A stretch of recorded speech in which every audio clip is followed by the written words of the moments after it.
प्रणाम अपने सब गोटे के। एकटा सिद्धांत के गीत गबै छी, सुनू केहन लागत से कहब। बाबा के अंगना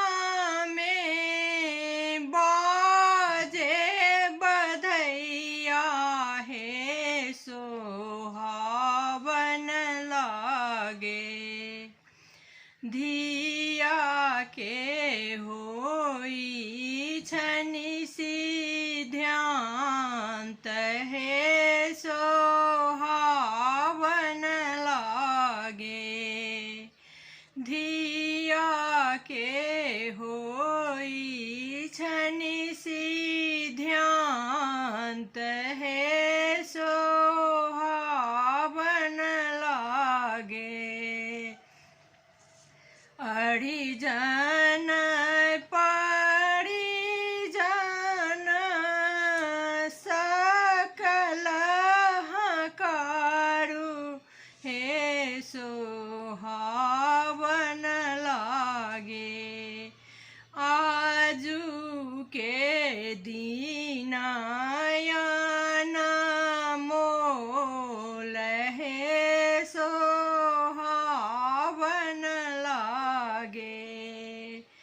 पाग पहिरी भैया डोपटा संभालू हे सोहावन लागे, सोना के सोबरनी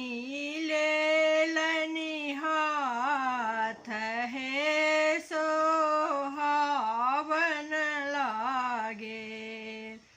मठ मंदिर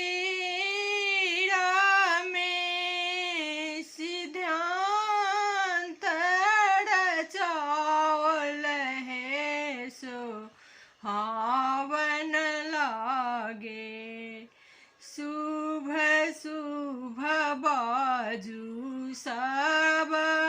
लोक हे सोहावन लागे, पूजी पंजीकार जी के आनी मनावल हे सोहावन लागे, गोत्र और मूलक विधान हे सोहावन लागे, सेंट और इतर आनि छिटकावल हे सोहावन लागे, पान सुपारी और मखान हे सोहावन लागे, देव